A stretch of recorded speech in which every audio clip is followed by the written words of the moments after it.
Toy Trains, littéralement petits trains, c'est le surnom affectueux des trains qui parcourent les lignes à voie étroite en Inde. Un héritage des Anglais qui continue d'enchanter Indiens et touristes du monde entier.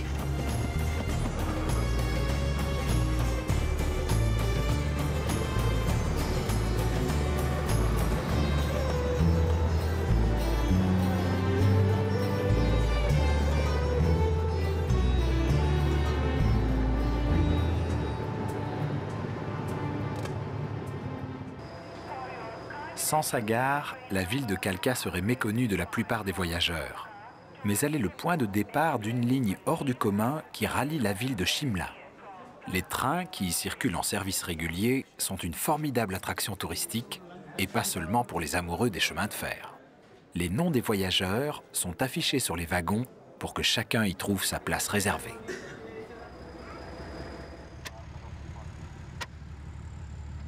Selon la saison, 5 à 7 trains quotidiens effectuent le trajet d'un peu plus de 96 km. Durée entre 5h30 et 6h30. Mais les contretemps ne sont pas rares, par exemple lorsqu'on intercale des trains spéciaux pour les voyageurs plus fortunés. Le train régulier doit alors patienter dans l'une des 18 gares, car la ligne a aussi la particularité d'être à voie unique. Impossible donc pour 2 trains de s'y croiser.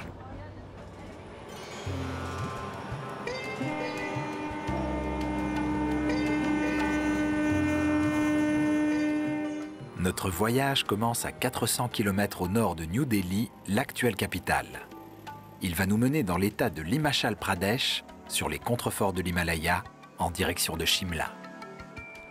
Pendant plus de 80 ans, jusqu'en 1947, la ville fut la résidence d'été du gouvernement de l'Inde britannique. La ligne Kalka-Shimla est un chef-d'œuvre des ingénieurs britanniques. Une prouesse technique et matérielle accomplie il y a plus de 120 ans, qui lui a valu d'être inscrite au patrimoine culturel mondial de l'UNESCO en 2008. La plupart des 900 et quelques ponts, dont de nombreux viaducs, sont encore dans leur état d'origine. Plus des 2/3 du parcours sont en courbe.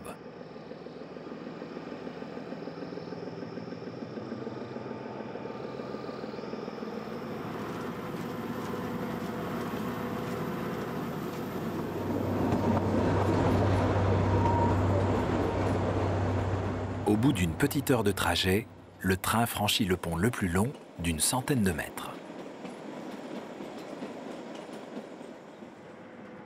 Au registre des performances, on notera également les 103 tunnels que compte la ligne sur une voie plus que centenaire. Autre record, sur une distance relativement courte, le train gravit un dénivelé de plus de 1400 mètres.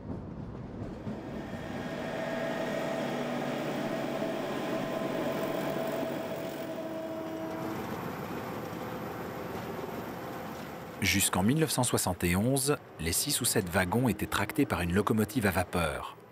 Celle-ci a été remplacée par une locomotive diesel qui atteint une vitesse de pointe de 25 km/h. En 1903, le vice-roi des Indes, Lord George Curzon, ouvre la ligne au transport de marchandises. 2 ans plus tard, le premier train de voyageurs circule jusqu'à Shimla. La résidence d'été du gouvernement est enfin reliée au réseau ferroviaire. Plus besoin de faire appel à des milliers de porteurs et bêtes de somme, tout le nécessaire pour gouverner est désormais acheminé en train depuis Calcutta et ensuite depuis New Delhi.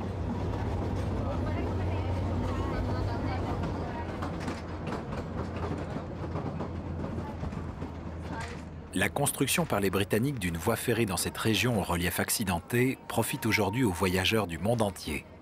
Même si le trajet est désormais plus court en voiture, grâce à une route en bon état, les trains sont presque toujours bondés.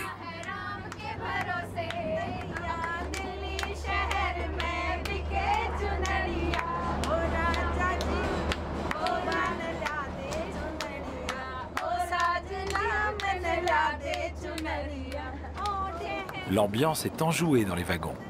Les banquettes y sont confortables alors que le train circule sur une voie large de seulement 76 cm.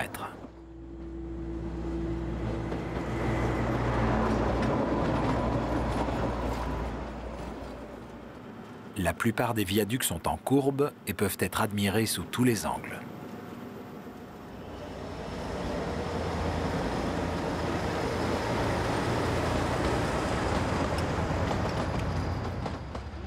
De nombreuses gares, comme celle de Palampur, ont été construites à proximité de ponts ou de tunnels.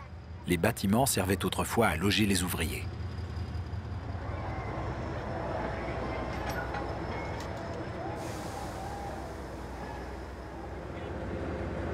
Nitenda Singh travaille sur cette ligne depuis 17 ans en tant que conducteur de locomotive. Je suis très fier de conduire ce train, parce que j'aime beaucoup mon pays. Ça me fait plaisir que beaucoup d'étrangers viennent de pays lointains pour visiter l'Inde. Quand je vois qu'on vient aussi tourner des films ici, j'en suis très fier. D'autant plus que ces films seront ensuite projetés dans le monde entier. Obtenir un billet sur le trajet n'est pas chose aisée, car contrairement à ce qui se pratique dans la plupart des trains indiens, il est ici interdit de s'agripper à l'extérieur des wagons. Une mesure de sécurité nécessaire à cause des nombreux tunnels étroits.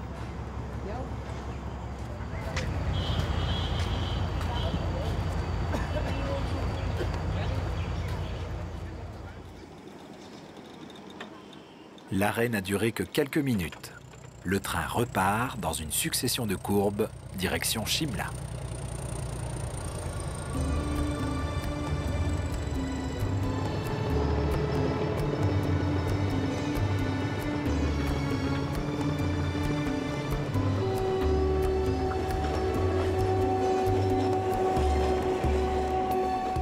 Dans cette région montagneuse, la voie ferrée sert aussi de sentier.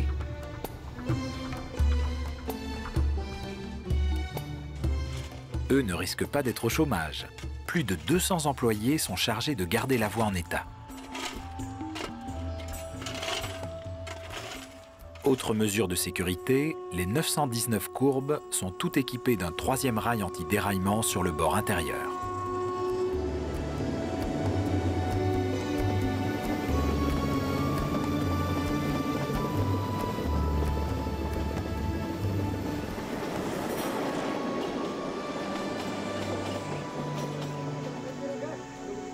Une grande activité règne à Barog, l'une des plus belles gares du parcours. Ici, les trains s'arrêtent au moins 10 minutes, l'occasion pour les passagers de se restaurer. Car seuls les trains de luxe, comme le Shivalik Deluxe Express, offrent un service de restauration.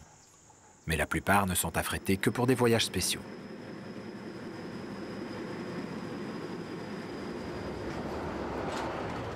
Ce que le conducteur jette en entrant dans la gare est un rouage essentiel du système de sécurité développé spécialement par les Britanniques pour les lignes à voie unique.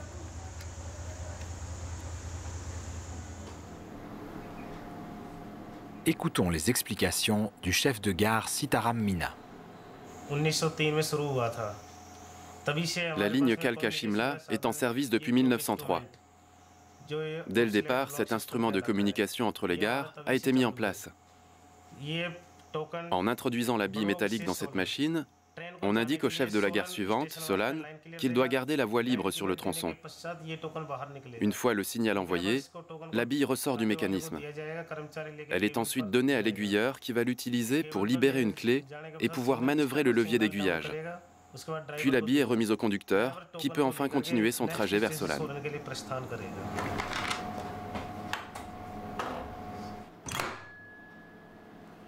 Le mécanisme ne peut délivrer qu'une seule bille à la fois pour s'assurer qu'un seul train circule sur chaque tronçon entre deux gares.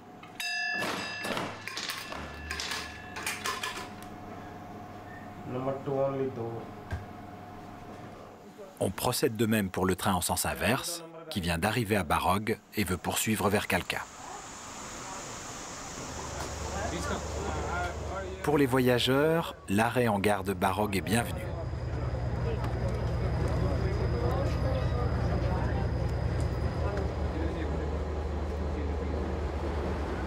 Pendant ce temps, le chef de gare adjoint confie la bille métallique au conducteur. Attention au départ.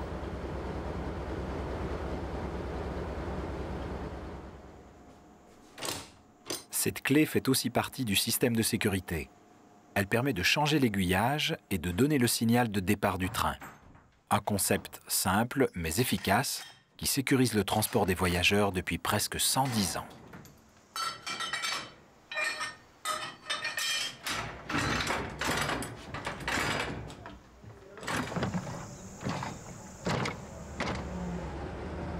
Les locomotives diesel, elles, sont plus récentes. Les plus vieilles ont 39 ans. Et toutes viennent d'Allemagne.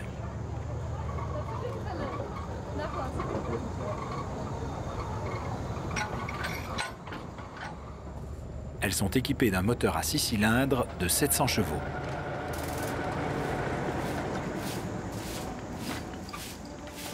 Depuis 36 ans, Prem Singh est responsable de la propreté dans la gare, et pas seulement sur les quais. S'ils le souhaitent, les vrais passionnés de chemin de fer peuvent prolonger leur séjour à la gare de Barog. Prem Singh est fier de jouer les guides. Voici une chambre de notre hôtel avec salle de bain. Nous avons aussi un restaurant où on mange très bien. Il y a même des chambres pour les employés du chemin de fer. Pour ce qui est de l'hébergement, notre gare est bien équipée et bien entretenue. Malgré la concurrence de la route, la ligne Kalka-Shimla n'a rien perdu de sa popularité. Pour profiter du paysage montagneux qui se décline à l'infini après chaque courbe, il n'y a pas mieux que ce charmant petit train.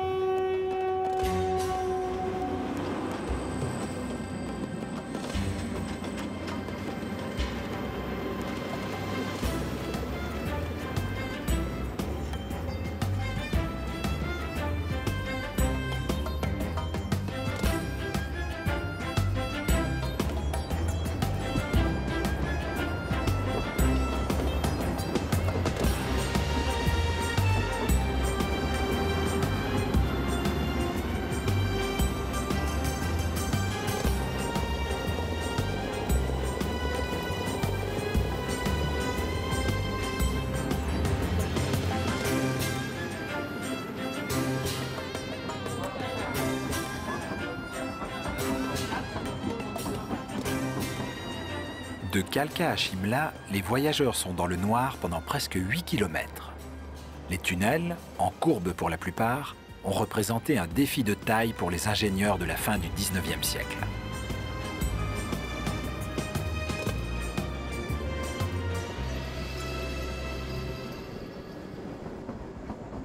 Après une bonne heure de trajet, on aperçoit les premières maisons du district de Solan.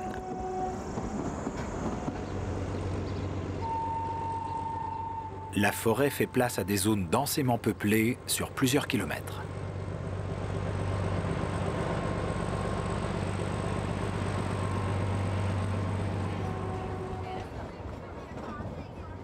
En Inde, le train est un moyen de transport bon marché. Le prix d'un billet de bus est au moins 3 ou 4 fois plus élevé. Mais la ligne Kalka-Shimla est une exception.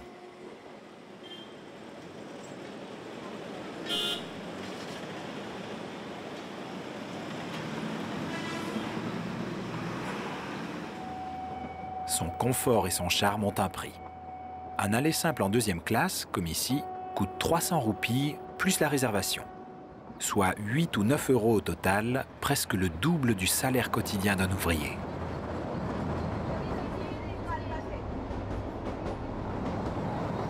Comme une grande partie du tracé est utilisée comme sentier, les tunnels ont des niches de sécurité de chaque côté. La gare de Solan se trouve juste après le tunnel numéro 38. Nous voici environ à mi-parcours et le train a déjà grimpé 800 mètres de dénivelé. Solan se situe à 1440 mètres d'altitude et vaut le détour.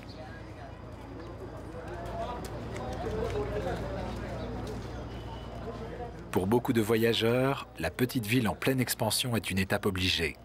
Elle attire aussi bien les touristes que les hommes d'affaires. C'est une ville indienne typique, bruyante et effervescente.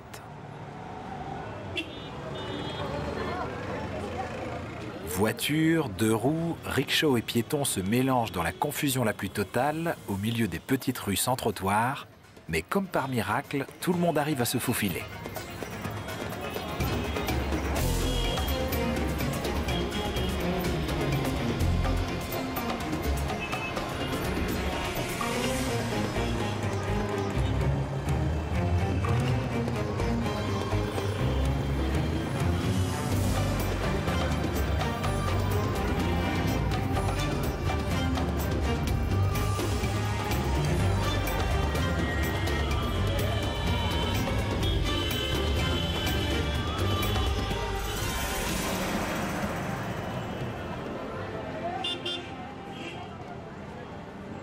En Inde, on a le bonheur de pouvoir déguster de délicieuses spécialités à chaque coin de rue. Pas de crainte à avoir. Dans la plupart des pensions ou des petits hôtels, on ne cuisine pas autrement que dans la rue.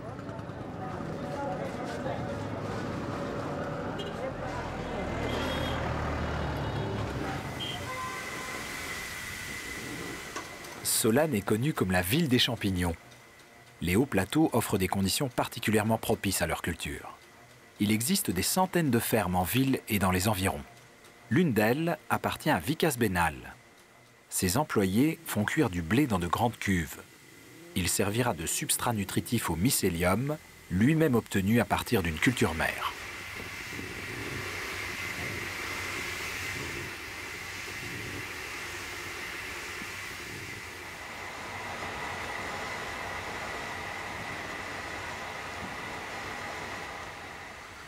À Solane, la température et le taux d'humidité ambiante se combinent idéalement, 10 mois par an, pour la culture des champignons. Le blé est cuit entre 20 et 30 minutes, puis mis à sécher pendant 2 heures.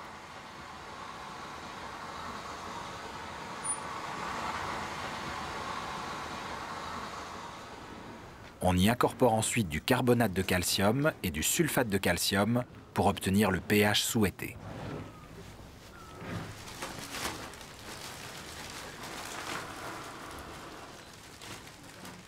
Les petits sacs de substrat sont prêts à être stérilisés.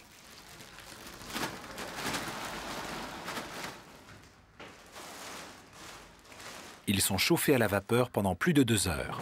Cette opération vise à tuer tous les contaminants éventuels contenus dans le blé. Le propriétaire, Vikas Benal, a démarré son activité en 1990. Aujourd'hui, il est un des plus importants producteurs du pays. Les sacs sont rouverts dans une pièce stérile.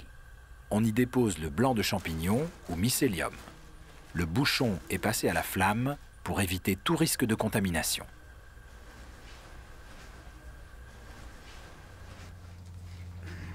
Le mycélium va ensuite coloniser le substrat à base de compost et former de petites fructifications. 20 personnes produisent quelques 225 tonnes de champignons par an dans les 19 hangars de la ferme. Les bons jours, plus de 1000 kilos sont récoltés.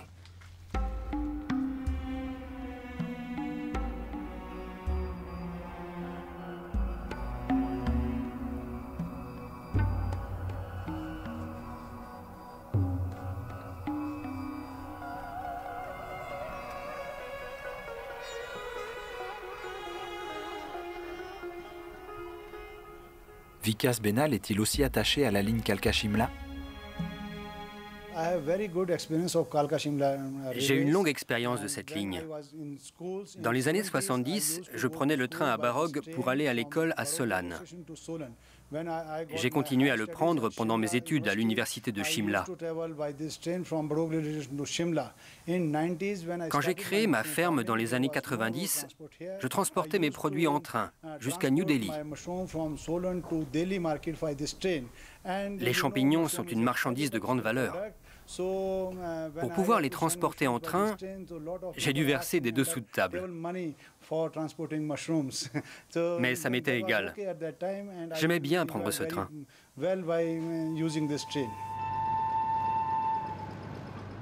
Sa réussite, il la doit donc en partie à cette ligne, construite à l'origine par les Anglais pour pouvoir gouverner loin de la chaleur estivale de la plaine, souvent étouffante.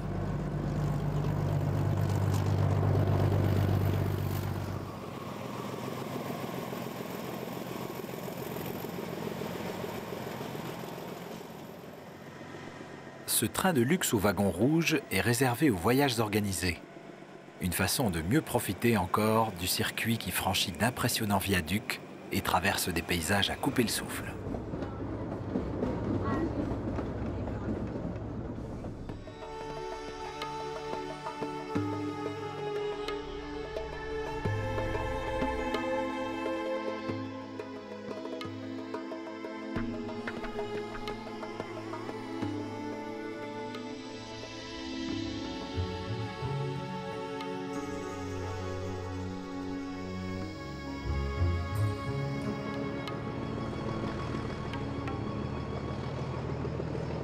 Les Indiens disent souvent que les Britanniques, qui ont gouverné l'Inde durant près d'un siècle jusqu'à l'indépendance en 1947, leur ont légué 2 trésors, la démocratie et un réseau ferroviaire de qualité.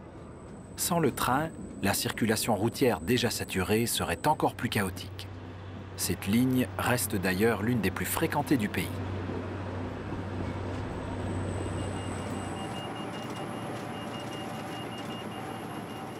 « 17 locomotives diesel sont aujourd'hui en service depuis la décision de remiser définitivement les locomotives à vapeur en 1971. L'une d'entre elles a été restaurée et devrait circuler de nouveau prochainement.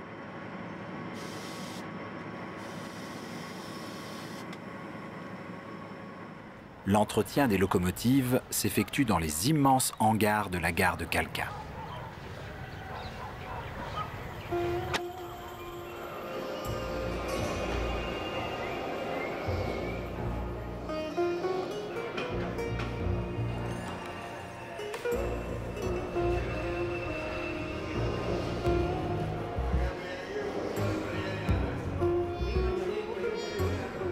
Ils sont surnommés les baraques à diesel. Les locomotives y sont régulièrement inspectées et réparées le cas échéant. La cinquantaine de techniciens a 2 objectifs, empêcher la panne et prévenir l'accident.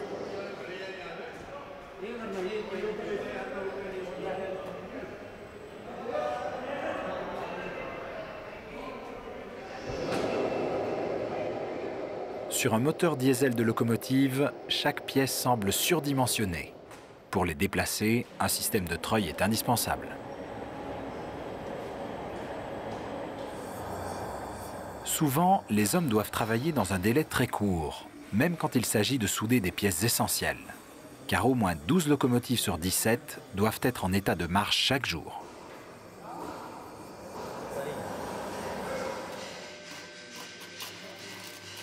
Les locomotives sont allemandes, mais les pièces détachées sont fabriquées en Inde.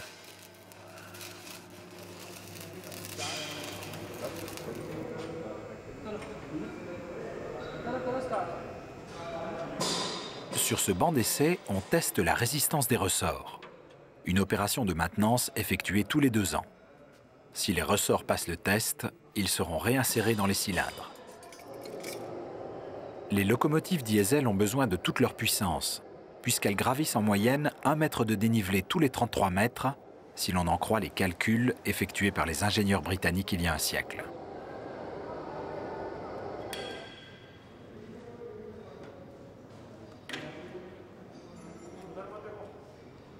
Observer ces hommes travailler a quelque chose de rassurant. Ils font preuve de minutie et de sérieux, comme le raconte ce mécanicien qualifié.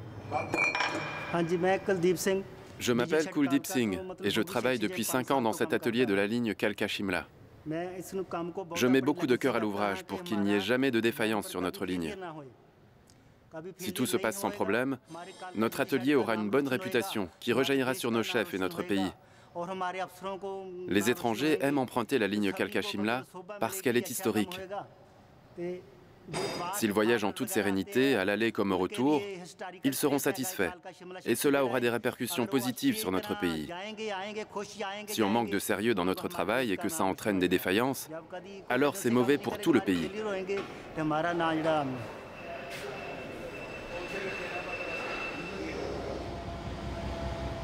Le directeur de l'atelier, Titender Singh, 42 ans et 17 ans d'ancienneté à la Northern Railway, a une 2e casquette. Un train de secours est stationné à Kalka. En cas d'urgence, c'est lui qui coordonne l'intervention.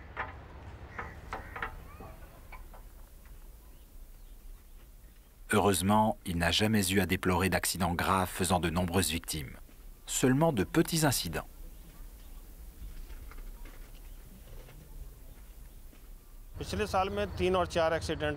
L'an dernier, on a eu 3 ou 4 incidents dus soit à des problèmes de rails ou de moteur, soit à des glissements de terrain. Dès qu'un accident survient, une sirène se déclenche. Le train de secours doit être parti dans les 30 minutes en journée et dans les 40 minutes la nuit. Le train de secours a sa propre équipe d'astreinte. Une fois arrivé sur le lieu de l'accident, elle se met immédiatement à dégager ce qui peut l'être, ou à relever les wagons, afin de sauver le plus grand nombre de vies et de minimiser les dégâts.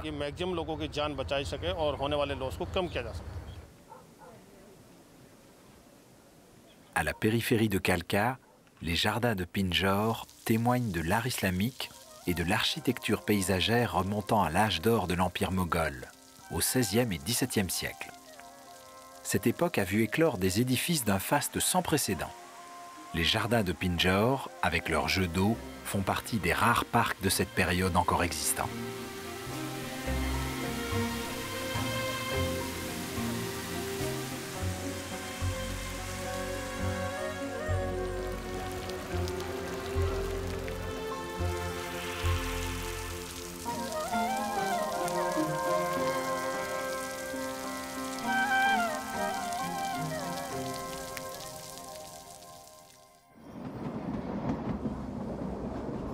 D'autres temps forts attendent les voyageurs du train de Shimla.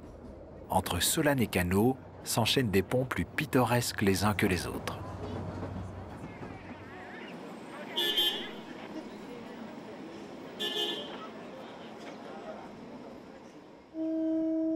La ligne est empruntée par 1200 voyageurs par jour en moyenne, soit plus de 400 000 par an.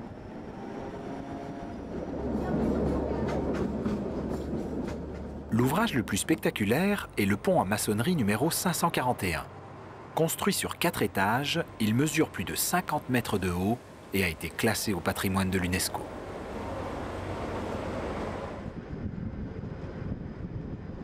Pour admirer le magnifique paysage de la région, on peut descendre à Kandegat ou Kano et de là rejoindre facilement la ville de Chail.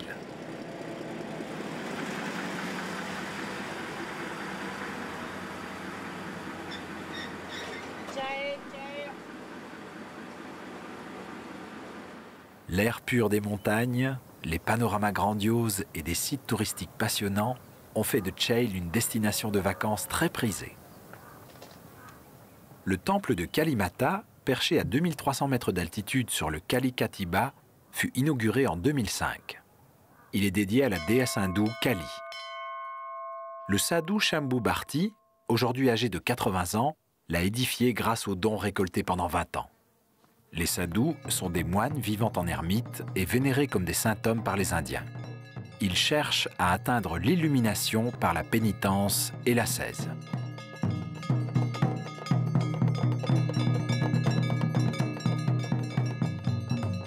Le fils du bâtisseur, Rajvar Bharti, assiste à la cérémonie matinale de l'Arati. Pour ce rituel, les dieux sont réveillés au son de la musique, lavés, habillés, puis parés de bijoux. Ils sont nourris et le soir, on les reconduit dans leur chambre.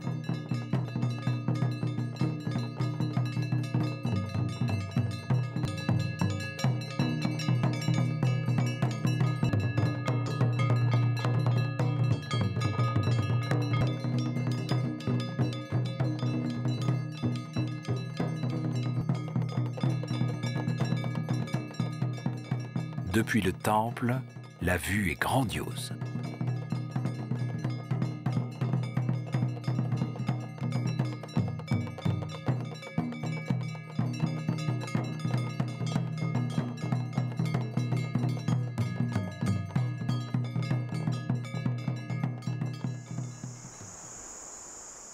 Le progrès a gagné même les régions les plus reculées de l'Inde.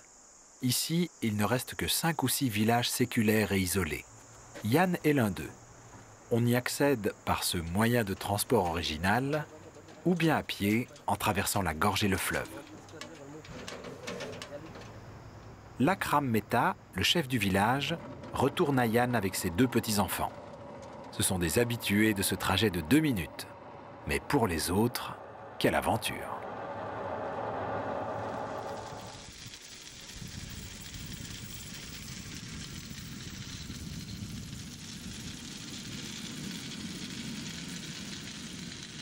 Le funiculaire a été construit il y a seulement 5 ans.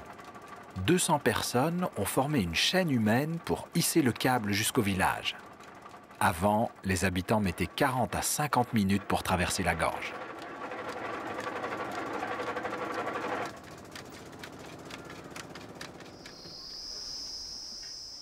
75 personnes, soit 9 familles, vivent dans la solitude paisible du village. Situé à 1600 mètres d'altitude, il jouit d'un climat tempéré. La plupart de ses habitants sont agriculteurs ou éleveurs, même si le fils du chef est enseignant et sa femme avocate. Pour aller à l'école, les enfants doivent traverser la gorge.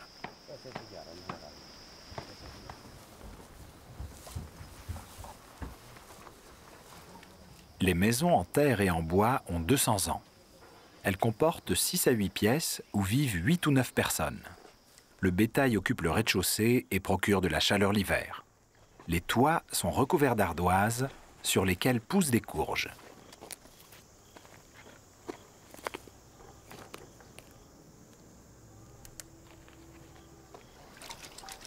La qualité de vie à Yan ne se mesure pas à l'aune des standards habituels.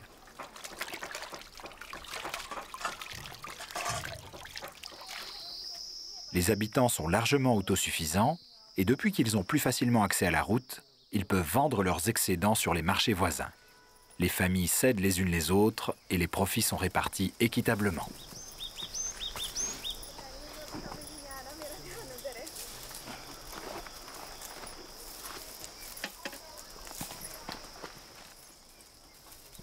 L'intérieur des maisons a très peu changé en 2 siècles. Certes, la cuisine est désormais équipée d'une gazinière, mais les délicieux chapatis, préparés pour le déjeuner par l'épouse du chef et sa belle-fille, sont encore cuits à la flamme. Ici, les repas sont strictement végétariens.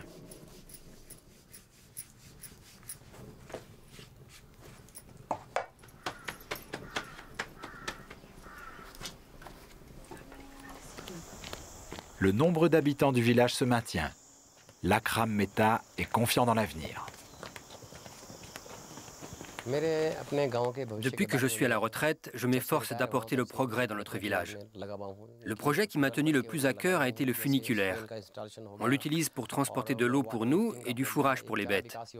Je dis aux autres villageois de se joindre à moi pour préparer l'avenir ensemble. Je dis la même chose aux habitants du village voisin. Joignez-vous à moi, je suis prêt à marcher à vos côtés et ensemble nous continuerons à apporter à tous le progrès. Mon fils fait construire une maison moderne pour lui et sa famille. Il veut y habiter et rester au village. Nous sommes de l'ancienne génération et nous préférons rester dans notre maison traditionnelle. Mais les enfants veulent vivre confortablement dans une maison neuve, aménagée selon leur goût. Demain, c'est jour de marché dans la ville de Cheil. Pour cela, même les tomates voyagent par funiculaire.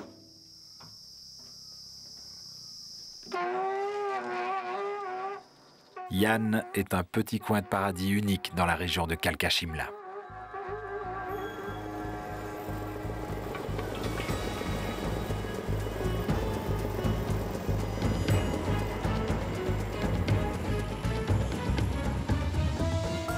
Notre voyage touche bientôt à sa fin.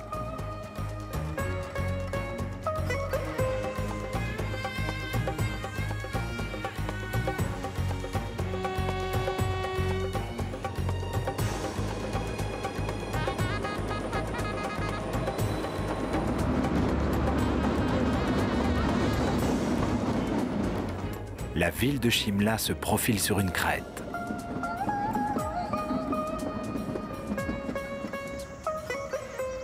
Mais avant d'y arriver, un dernier arrêt s'impose. En contrebas de la ville se trouve un temple très fréquenté. La partie avant est dédiée au dieu Ganesh, fils de Shiva et Parvati. De nombreux hindous viennent ici chaque jour pour prier et faire des offrandes. Le taureau Nandi est la monture de Shiva, l'un des 3 principaux dieux de l'hindouisme qui incarne à la fois la destruction et la renaissance.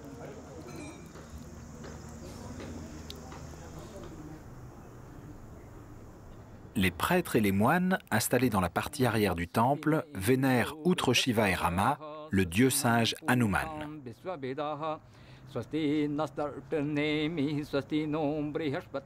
Fils du dieu du vent, Hanuman possède la faculté de voler.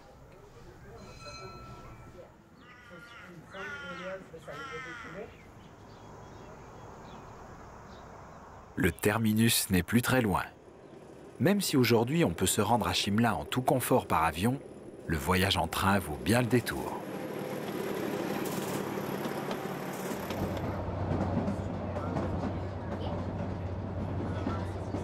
Nous avons parcouru plus de 1400 mètres de dénivelé sur une distance de seulement 96 km.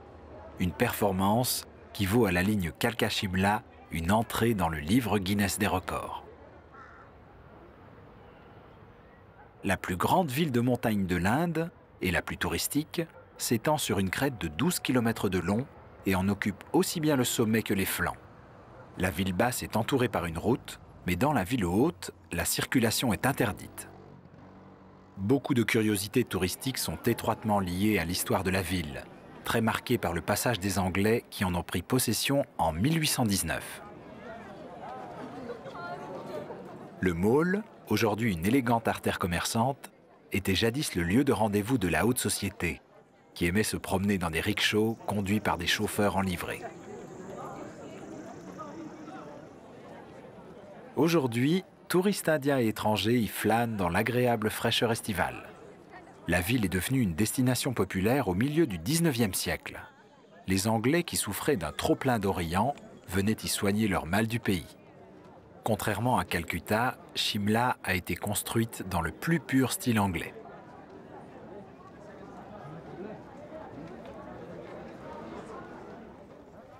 Le bâtiment le plus imposant datant de cette époque est la résidence d'été du vice-roi, inaugurée en 1855. Siège du gouvernement jusqu'en 1947, elle abrite aujourd'hui un musée.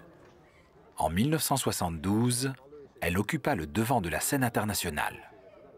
C'est en effet dans cette salle que Zulfikar Ali Bhutto, le président du Pakistan, et le premier ministre de l'Inde, Indira Gandhi, ont signé l'accord de Shimla qui entérinait le cessez-le-feu au Cachemire et traçait la ligne de contrôle entre les deux pays.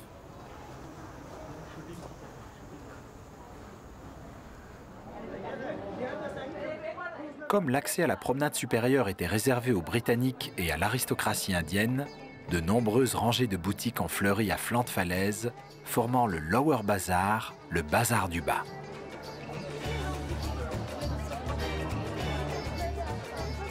Un lieu qui a su conserver un certain charme traditionnel.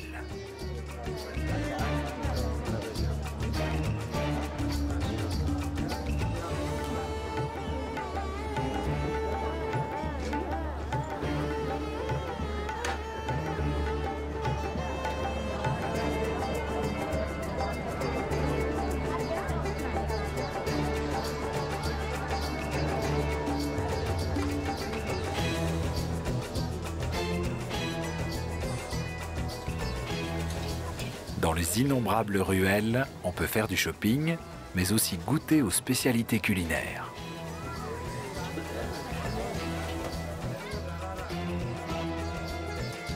Cette station touristique, d'un raffinement tout britannique avec ses élégantes villas de style géorgien, n'a guère changé. Si ce n'est que certaines des belles demeures ont été transformées en hôtels.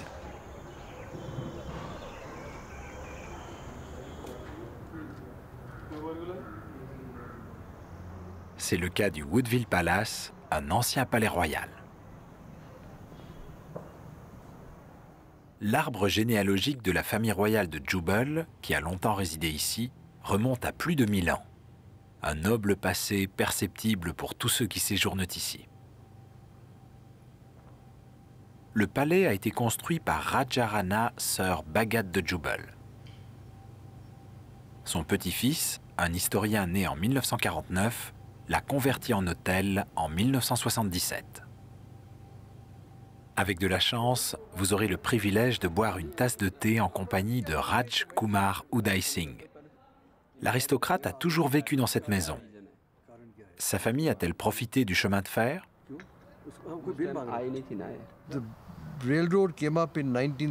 Le train est arrivé en 1903. Mon arrière-grand-père était propriétaire d'un vieil immeuble, construit ici dans les années 1850, et qu'il avait racheté en 1926. En 1938, ils l'ont démoli pour construire un nouveau bâtiment.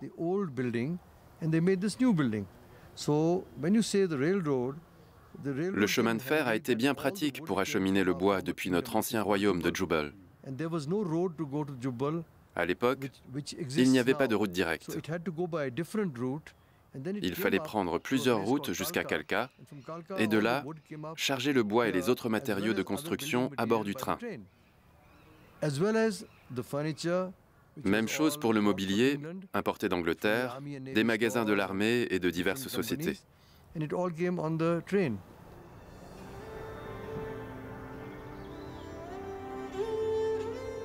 Décrite en 1817 par un inspecteur britannique comme un simple bourg où un fakir offrait de l'eau aux voyageurs, Shimla est aujourd'hui l'une des plus belles destinations de l'Inde du Nord.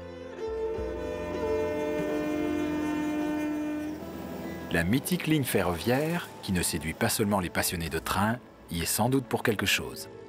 Elle offre un voyage inoubliable au milieu de paysages grandioses, sur des ponts vertigineux le long de précipices et de forêts profondes.